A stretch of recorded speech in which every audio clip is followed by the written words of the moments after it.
That's what you need to think about today is if you're going to get that money, what kind of investor do you want? And do you want somebody that's going to be kind of like a steering committee that's constantly looking over your shoulder, that's, that has a say in what's going on? Or do you want the type of investor that, here it is, it's just the money, you go figure it out. And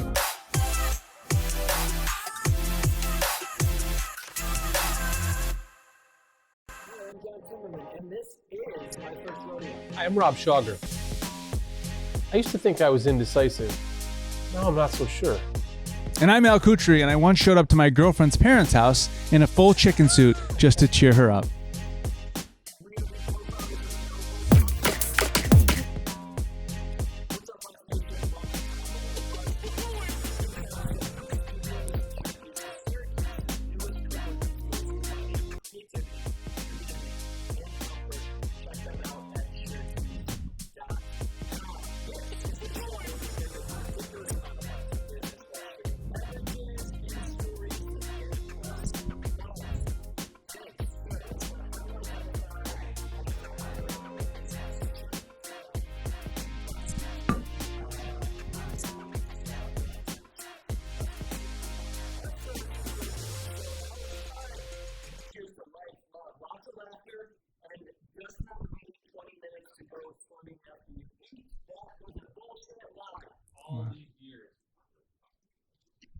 You can swim right after if you want.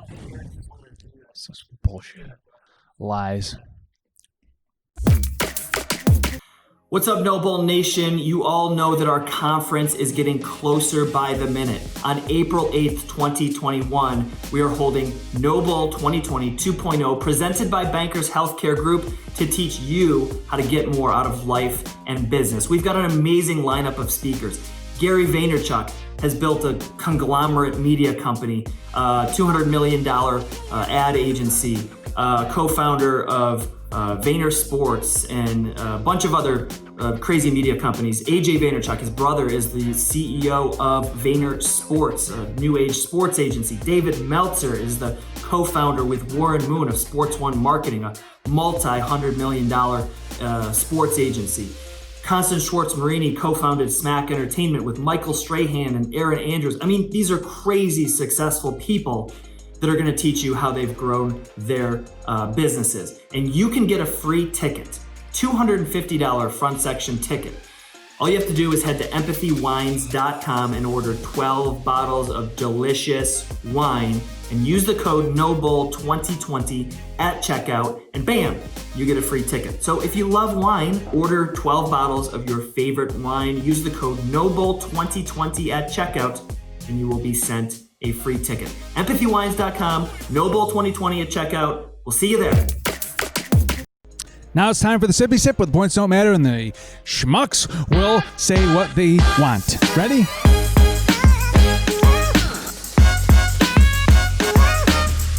Boom. Cheetos. Cheesy. Skinamax. Never seen it. Oh yeah, we're like, it's a tit. The good old days. Hotels with flower wallpaper. Horrible. Urinal troughs. Wet feet. Wait, what's a urinal? Oh no, that's the other one. I was thinking the keypad thing, the scented. That's a funnel cake. No, that's not. No. Al, Just change my opinion. funnel cakes at the field That's days. not a funnel cake, and I'm so sorry. It's a urinal cake. Why do they call them that? There's, it's a cake, okay. Well, anyway, urinal trough. starting over. Urinal trough. It's like literally a trough. Breaks all the rules. It's a dome. Yeah, there's no dividers that break. Breaks all the rules. Gross. Midget horses. Cute. Oh, cute. Wednesdays. Hump day! Wisdom. And clearly we know how you feel about Wednesdays. Yeah. Lionel Richie. Smooth talker. Hello. Oh. Sour Patch Kids. Love him. Again, you guys are on the same page today, and I don't like it. Blowfish. Ugly. I thought nobody was gonna say hootie. I thought for sure you're gonna be like hootie. Ah. What'd you say? Blow dart? Yeah. Done. You said what? Ugly. Ugly. It's not nice, Rob. Sorry. Last. That's how I feel. Like when I'm not blown up and bloated, I'm cute. When I'm a bloat. I thought you were mess. talking about that thing you bought last week for $29.99. So lonely. Number 10, dongle. Necessary. Necessary? Listen, when you need a dongle and you don't have one, When you need a good dongle, nothing better than a good dongle. just call Rob. Looking for a good dongle? Call Coach Rob. That's the end of the show. There it is. All right, today we're talking about how to identify if you need to take on investment for your business. So this show is consumed by hundreds of millions, if you will, of entrepreneurs across the world. And a lot of you are starting a business for the first time. First business, side hustle, whatever it may be. And you're thinking, how am I going to afford this? How do I create this thing that I want to create? Should I take on investment? Should I get a bank loan? So we're here to tell you other people's advice. We're here to take on investment or not. Because I have actually never taken on investment. Neither have I. I have looked into it for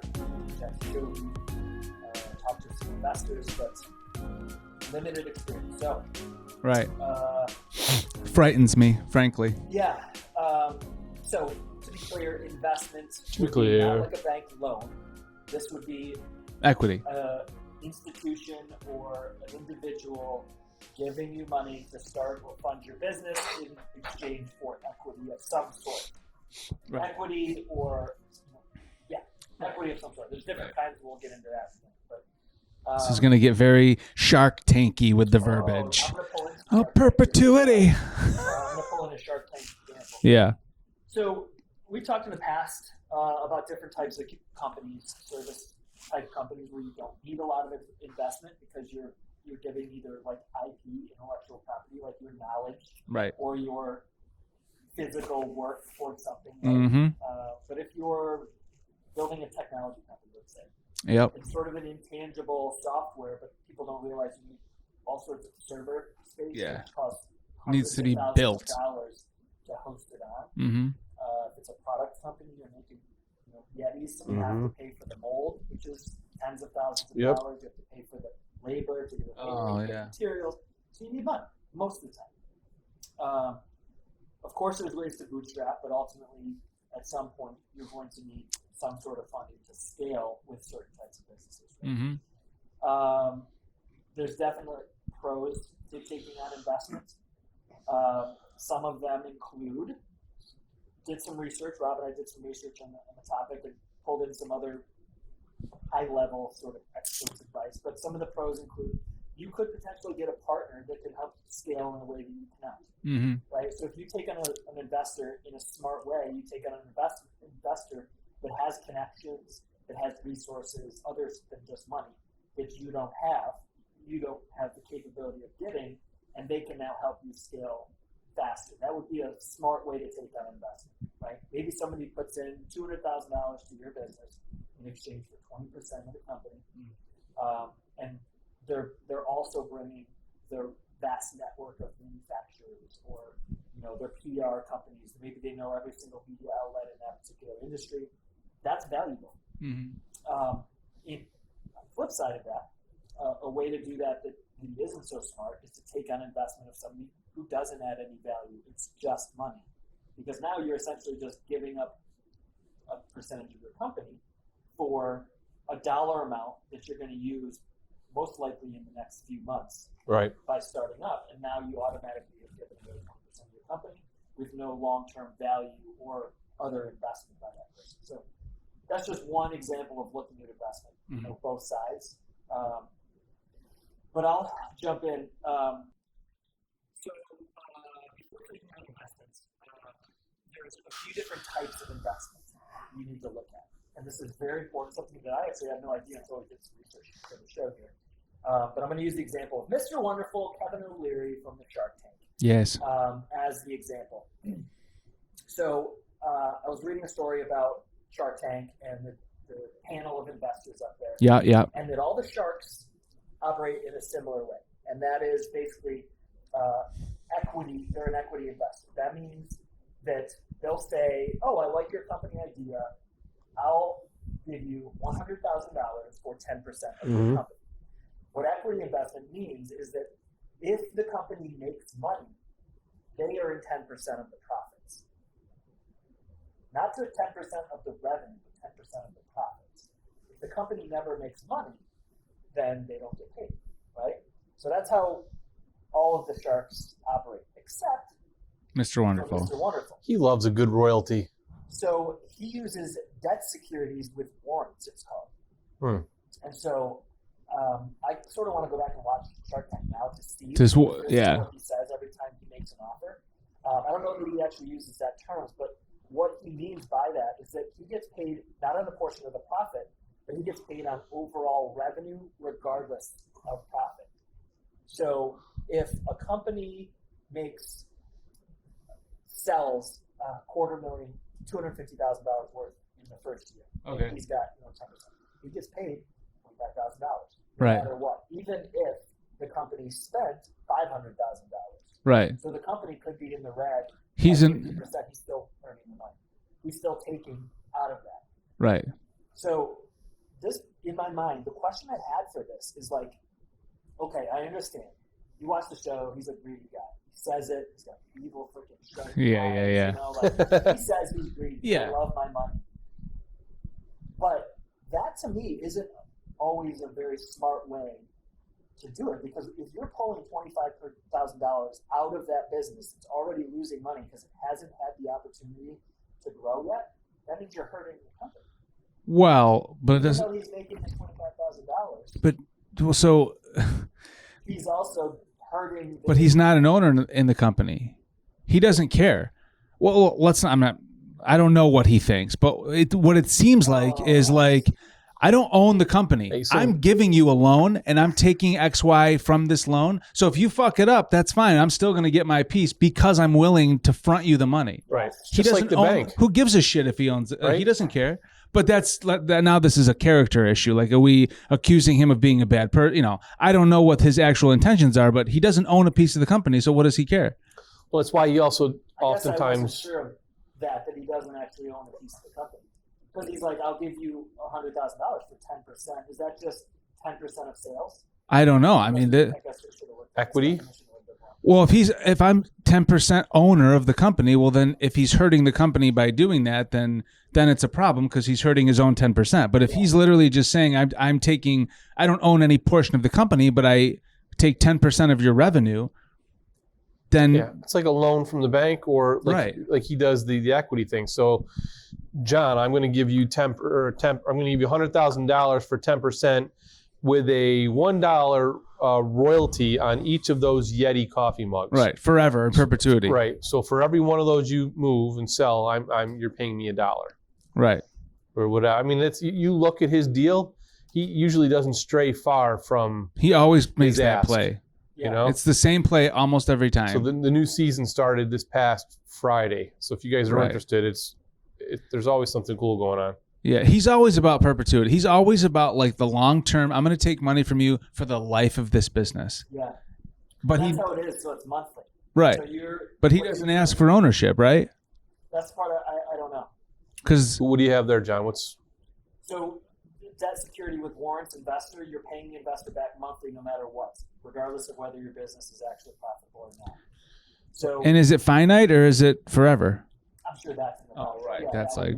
So it seems to me that a smart way to do this would be it depends on the company, obviously. Right. Maybe to be an equity, I don't know even if it's possible, but to be an equity investor in the company for a particular time. Oh, yeah. And then if they don't become profitable, then it switches. So we know that one of our prior guests that we interviewed, Barbara Corcoran, was an investor.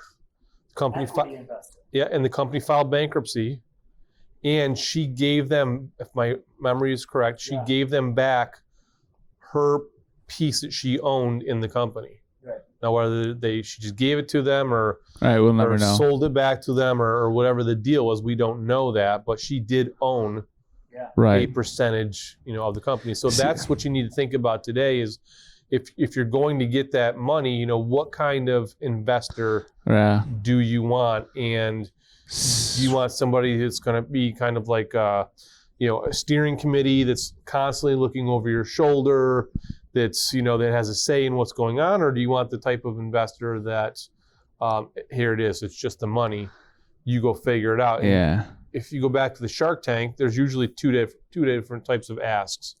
One is asking for somebody who, hey, we just need the money and we're good. We know what we're doing. Mm-hmm. The other is, hey, we need the money and we need some help, or we need your contacts, a combination of both. I'm not at the place where this is even a conversation I would ever need to have for a while, but to me, you good?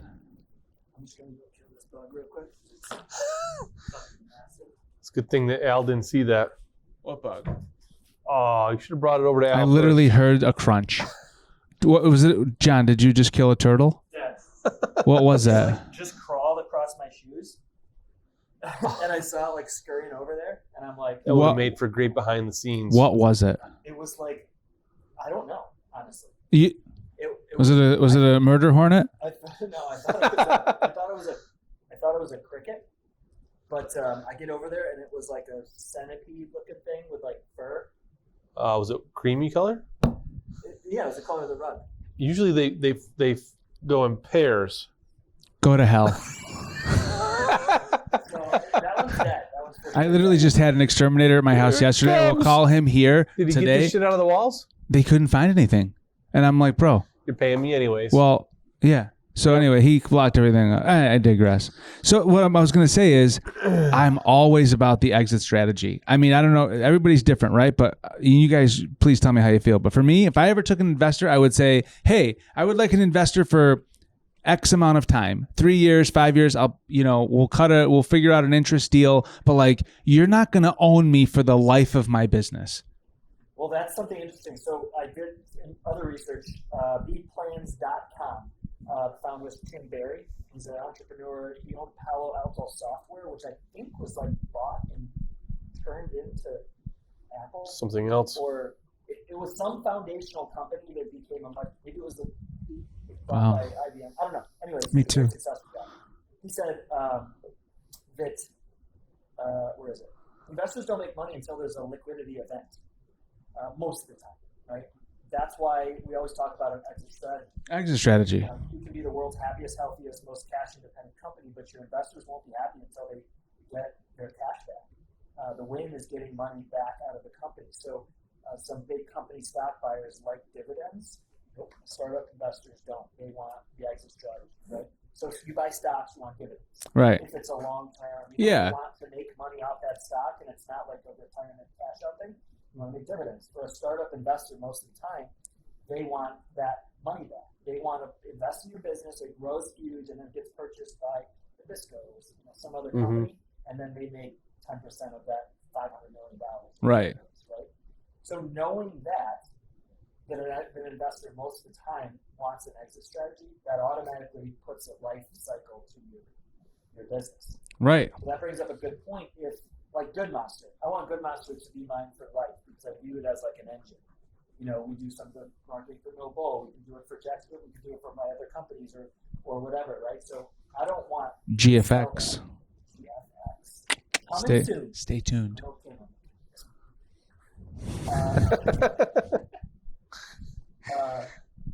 But that's something that's very important for, let's say the three of us wanted to start a new business. We need cash like crazy. We go and we say... Not far off from the... Yeah, that's always... we go and take an investment of $100,000 to start up a new Apple company. I don't know if there's an Apple over there. Schmapple. And they get 10% of our company. Yeah. Right? Well, in 5 years, they're going to want to know that this is profitable. What's the story? And they're going to try to say, okay, well, now when are you selling it? Let's put together a strategy to pitch this to bigger You're companies. not an owner. I mean, you're not. So that exit strategy. God. Really good. This topic gives me anxiety. Does it? Yeah, because the thought about somebody else being in control of my shit. Let me ask you this. Let's say I become a billionaire on Snapple. Okay. And you have a new idea Yeah. to create a new electric saxophone. Well, those already exist. But... a mini one, a tiny one. Oh, yeah. And I'm like, yes, I'll invest. I will invest in your tiny baby saxophone. Would you take on my investment? Would you work with me, like knowing me personally, or does that still just like, I don't like it? I would do it, but I don't like it one bit. Because sometimes you have to. Like, you don't have a choice. You're backed into a corner. You don't have the cash. You can't scale. You can't do this. You don't have to like it to do it. I do tons of shit that I don't like to do. But like, I would do it because I would have to. And obviously going with somebody that you have a long-standing trust relationship with, fine. But it makes me wildly uncomfortable. Wildly. Yeah. To me, it's the same as a relationship. It's the same as a business partner. Oh, yeah. I would not take on an investor unless they had a similar vision and that they were bringing something to the table. Experience in not start the business in what you're doing. If I couldn't find that person and I needed the cash. Right. Or I would just find a loan shark. I'd be like, listen, sometimes I will attempt this with buying property where I'll be like, I need $70,000 by the end of the week. And like by the end of the month, I'll give you, like all they want is a quick in and out, appreciate the loan. I'll give you 10% back on it. You can't get that anyplace else in the world, like in under 2 months. Yeah. And then it's a done deal. That makes me very comfortable because then you can guarantee that. But when it's like, I don't know. And there's different reasons why people need the money, right? So, for example, manufacturing a product. Here's what I found. There's a good chance that a major retailer is going to give you an order that exceeds your bank credit line. For sure. And if you don't have the money, you're going to miss out on an opportunity. Right. Yeah. And you got to borrow. 2, hiring some sort of professional, whether that's a sales professional or a marketing professional, that you need someone who's experienced in hiring the team that you need. So you might be great with working your ass off and you know how to make that widget, but now you need to amp things up. So whether you're going to outsource to somebody like Good Monsters, for example, to do your marketing, or you're going to hire somebody in-house, you have no idea what the hell to look for. So the investor can help you find that. Yeah. Key managers.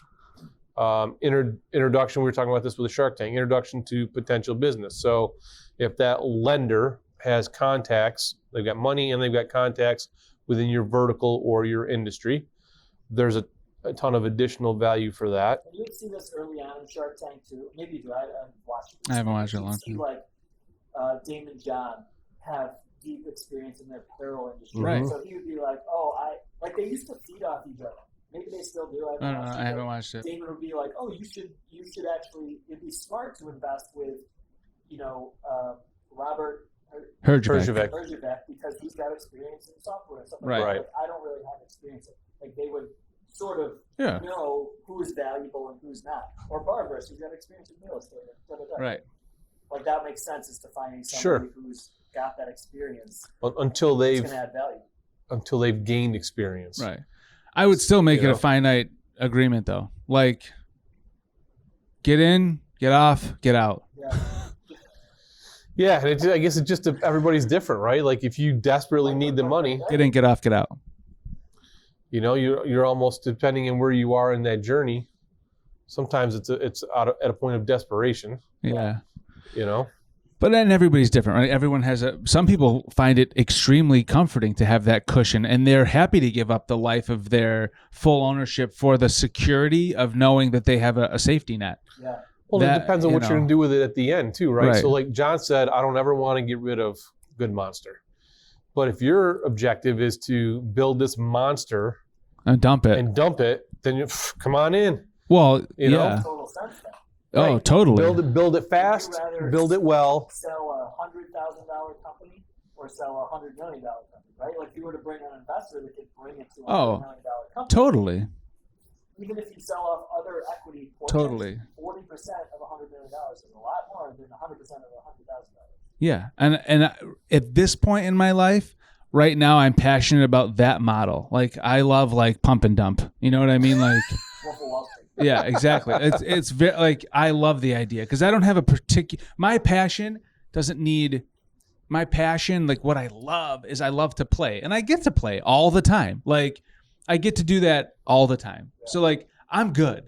Business wise, I would love the idea of the fact that like, okay, build something, put the work in, rocket ship it, dump it. Because like that's not my passion. I don't have emotional ties to it. It's a classic term. Pump and dump. Pump and dump. So another good point is that, and we're sort of discussing it, but like after investment, it becomes less and less yours. It's right. It's a lot like taking on a business owner. Your dream of building this, like, you know, I'm a big dreamer, right?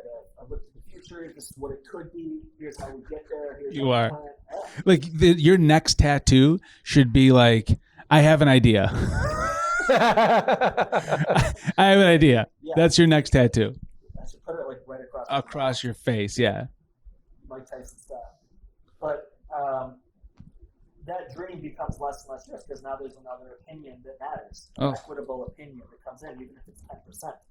And it's going to be harder and harder to convince that person of your dream, unless it's a very empathetic, like perfect type of investor. Yeah. It'll be harder to tell that investor who's got a preconceived notion of how this is going to play out to earn their money back, convince them to do otherwise, right? So if you take on an investor, seed capital is 10%, Series A is 20%, Series B, I mean, this company's now going for like Series E, and it's like growth funding, and like it's just you get into that world, and now you're into. I wish I did research on Sophia Amorosa, who founded Nasty Gal. You guys ever heard of that company? No. Do tell. Heard of? It's a clothing company. Nasty Gal. Nasty Gal, and they might be defunct now. They might be out of business. You know this, Sophia?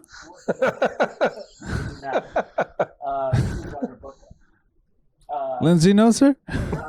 So she founded this company, highly successful, like hot, like non-Silicon Valley business. Yeah. And all of these investors like dumped money into the business. Grew, and it got to the point where like it was her and like 40 other investors. Oh, it's Nasty Gal. What is left for her?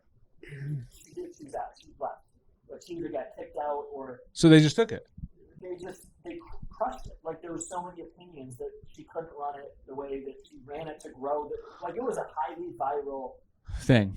Apparel company. Yeah. Yeah. And I don't know if she got squeezed out or if she left. But either way, it was because she took on too much investment. Too many investors, too many cooks in the kitchen. No. They ruined it. No. And this is when you feed on investment and like that is your growth model, going back to Gary says this all the time, if your business model is getting your next round of funding, you've already lost. Unless you're growing something that can be sold or can go public. Right. And that's the model. Right. It's a failure from the start. Yeah. You're not actually building a business if it's not making any money. Yeah, and what's the method? Some people have a method behind it. Like it's just these things become a tool to do something else, right? Or something else happens along the way. So here's a little background. So company Nasty Gal, filed for Chapter 11 protection in November of 16, eventually sold to British online retailer Boohoo.com for $20 million. But the owner didn't disappear. By the time Nasty Gal changed hands, she'd already earned a new title as New York Times best-selling author with her 2014 autobiography, #GirlBoss. Oh, okay. So the pivot was the success. Who took the 20 million? The 40 investors or her? Yeah, I don't know. That was eaten up. Yeah. It was eaten up across the board. But she got a platform to write the book. She's built something else. So it's a big win anyway. Yeah, I mean, how many times do companies do that? Not a win, though. For the book deal, it was. $1 billion company potentially that got swindled Yeah. Oh, Jesus. Getting hives. Just thinking about it. Yes, cheeks are sweating. So here's some other really important tips from good Tim Barry at B Plans. One, investors sometimes take your company from you. Look at what Apple did to Steve Jobs. Right? So that's, if you don't know that story, back in the whatever. I just read an article about that. Yeah. It's Steve Jobs and Wozniak. Yeah. Built this thing. They had another partner that got out really early. Yeah. They built this thing. Apple eventually squeezed Steve out. They thought he was taking it in the wrong direction. He left. He tried starting another software company. It didn't go well, whatever. Meanwhile, Apple started to fuck up big time. And Steve actually ended up coming back in. Steve Jobs. Came back in, earned the shares back, took it over, and then grew it, into essentially what it is today. That's crazy to me. Like, how does that even happen? Yeah, that's happened. It happens all the time. Local companies. Yeah, it happens all the time. I know. Just what you're talking about too. It's control. They earn it. So hostile takeovers. I don't know if you. I know about it. That's it's messed up. That come in and you're done. In the back door by buying shares enough that they can then go and oust the owner, and then they liquidate the company and squeeze it for all. It's crazy. Do you guys know Dan Bilzerian? Oh yeah. His research into his background. So his dad is the guy. Whatever they call that person. The person that steals the companies. Squeezer. Yeah, and there's this whole they think that's where he got all his money. Is it's in all these offshore accounts. He didn't actually. Is he an actor? I don't know anything about Dan Bilzerian, but I would suspect that his seed money startup for his brand, personal lifestyle, came from his father, and then he took that money and did all sorts of things that. Well, a whole other thing is look at what he's going through now. Information's coming out about his company now that they basically don't make any money. They're going to go to business. He uses all that money for his personal lifestyle. Yeah, I mean, it's who the hell knows. Anyways, so another tip: just getting financed doesn't mean diddly. For example, dongle doesn't mean dongle. You haven't won the race when you get the check. Correct. It's just beginning. Yeah. Right? Just getting the investment is what a lot of startups would celebrate, of course. Yeah. We just got $200,000. Now our financial, issues are solved. But that comes with a whole host. And there's Shark Tank stories about how, Mark Cuban was one of them. I can't remember the name of the company, but he did the deal. After the show, after the check was cut, then it was basically Mark Cuban wanted to license. It was a fire hydrant, a certain type of fire hydrant thing that would make it quick connect rather than spinning out the fire departments. You basically just said, and he wanted to license it, and the founder didn't want to license it. He wanted to sell it, sell the actual physical product, licensing the design. Right. So they had a difference of opinions of how to go forward. So much so that they had to dissolve the arrangement. They had to get the money back because they couldn't come to an agreement. So, the investment itself doesn't automatically mean now you're it's because it goes back to the same thing. Now another opinion. And again, I don't know which episode the hell you said it in, but it was about the last episode. What about choosing your partner in life is the most important decision and can either make you or break you. It's the same. If you screw up your investor and you take a fast settlement, it's the devastation on the back end could be, completely irreparable. Valuation. That's another really important piece. Probably one of the more important pieces, and one that's sort of subjective. So So if Tim Barry says valuation is critical to them and you, and it could be different, right? Price. Sure. 10% of what? So right. Value on sales. Back in the early 2000s, when late 2010, social media was blowing up, right? And people were valuating companies on nothing. They were just a business plan. It was a piece of paper. We're worth $10 million. Yeah. And it was just an arbitrary Right. One example is the Color app. And the guy had done a couple of previous successful startups and exits. Like one of them sold for like $180 million. The other one sold, no, $850 million. The other one sold for $80 million, right? So the guy didn't need money. So he had this credibility. But the Color app was a mobile app that came out that was supposed to add color to a bunch of shit. Highly anticipated because of who the guy was. Right. So people were dumping money. Yeah, it's just like what's happening now with David Dobrik. Did you see this? No. David Dobrik came out with an app for just a picture app, but it makes your picture look like it's from a Polaroid. So it's like a Polaroid picture app, which there's hundreds of them. But but because he's him. David Dobrik and it's his app, he has gotten millions of dollars in investment because of it's him, and his brand is so big that he feels, or the investors feel, they're fuck the app. Who cares about it? It means nothing. But the fact that he's putting it out, all of these social media, TikToker, YouTuber people that follow him, millions and millions of people will probably get it, download it, just for a week or two, and then boom. Yeah. But it has nothing to do with the product. It has to do with the man behind the product. Well, it'd be interesting to see, because now people use that and they're like, this is dog shit. This is a terrible app. That's what happened with the Color app, is that once he got all the investment, they built the app, people were like, this is terrible. Even if this app was great, I still wouldn't even get the purpose of it. That was one of the reviews. Right. Even if this app was easy to use, I still wouldn't understand why I need it. Right. And it just fizzled away. And in hindsight, the founder, this is crazy, Silicon Valley entitlement. He's like, I overinvest my company. I get way 4 times as much investment as I need, so that I'm not cash strapped to get things done quickly. Instead, I can let them marinate and grow over time. He's speaking like an artist. Right? Yeah. I'm gonna take on $100 million, even if I only need 20, to make sure that I can take my time and not worry about it. Meanwhile, they were telling stories of what's in the office, and there's beanbag chairs, and there's a VR room, and all this crazy shit. Meanwhile, nobody's downloading the app, and everyone hates it. If we got $100 million, I would keep this office and this wooden table that you made, just because we're comfortable here now, and I would, spend it in other ways. Yeah. But that's just me.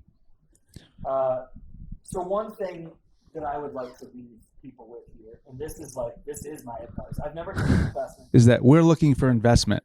Could it be you? Please. Is that you can bootstrap anything if you're creative enough. Yeah. Right? And you realize the value of $1 either given or taken. Right? So early on in my career, I definitely did that. But now that I've hopefully matured a little bit, taking on investment is something that is not needed at the early onset. So let's use some examples. Let's use manufacturing. You can do contract manufacturing, or companies do contract manufacturing. So you could essentially rent a facility to manufacture. Right. And you could do it in small batches by going to that facility instead of buying your own equipment and doing all of this stuff. Even if you wanted to become a manufacturing company, you could essentially go and rent another company, just like test kitchens. Just like somebody who wants to start a restaurant goes and Perfect Granola rented a kitchen to bake her stuff. Yeah. A lot cheaper than buying her own ovens and her own stuff like that, right? So there's almost always a way to be able to get the money you need to just get started. Business pitch competitions. Alone, if you want to go that way. Grants. Friends and family. Full-time job. Although that can be a shit show, so hold that off for the last. What, friends and family? Oh, yeah. Don't ever. But it's the same thing. Is it a loan? Is it equity? Do they understand that they might lose the money? There's all sorts of that. I know. But investment from an actual investor or capital venture, capital firm, something like that, is almost never needed to start. No. Your idea so that it is valuable enough. Yeah. And it's just better to go that way if you're starting a software company. Right. Rent server space. negotiating with somebody who has their own server. Like, use that to get the idea up because it's just going to increase the valuation of your company anyways. Yeah. So now for 5% of the company, you're going to get $100,000 instead of getting $20,000. Right. And, you know, the learning curve of your entrepreneurial journey or your business journey, it never ends. But nobody, including yourself, appreciates the beginning of the curve on their time and money. Yeah. Right. Like, don't, you know, figure it out and then start to look into it. But like, nobody appreciates you being on the beginning of your learning curve on their time and money. And if they do, well, then hold them tightly, pelvis to pelvis.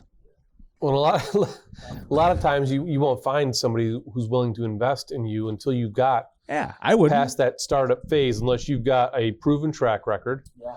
But if you do find that, you know, that right fit, you know, you should have at least 6 months of capital and cash flow. Yeah.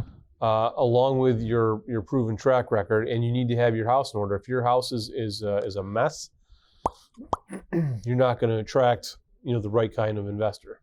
Amen.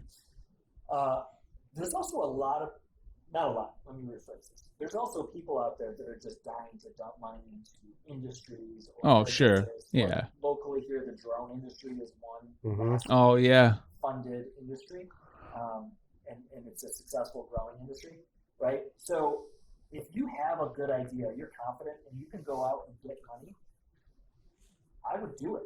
I would do it too. in a way where you make sure contracts are written in Yeah. a way that they can't come in and steal And kick you out. right? So if there's money to be had, Take there's it. no reason you shouldn't take it, as long as it's not going to be detrimental 100%. to the success of the company, or that there is an exit strategy for you and them from this agreement if things don't go right. Yeah.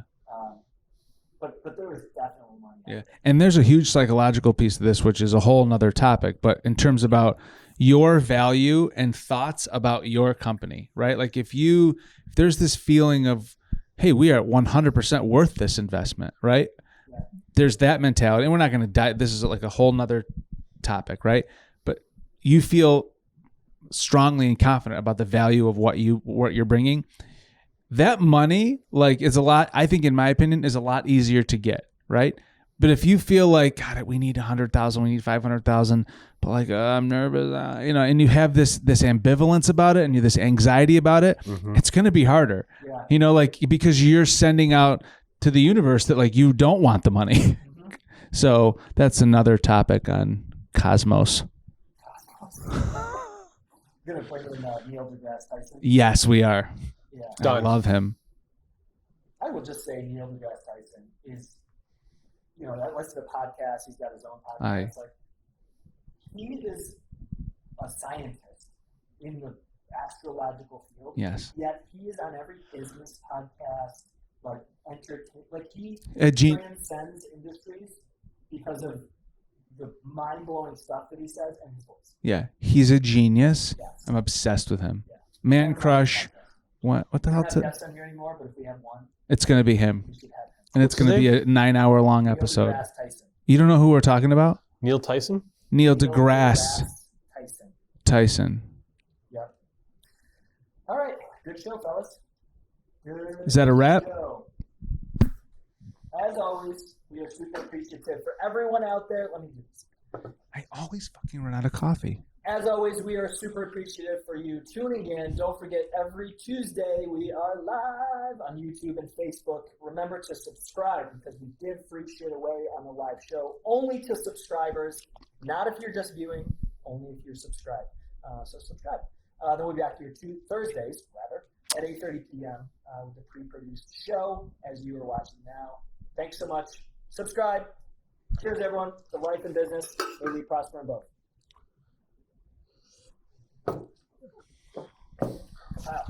Wrap.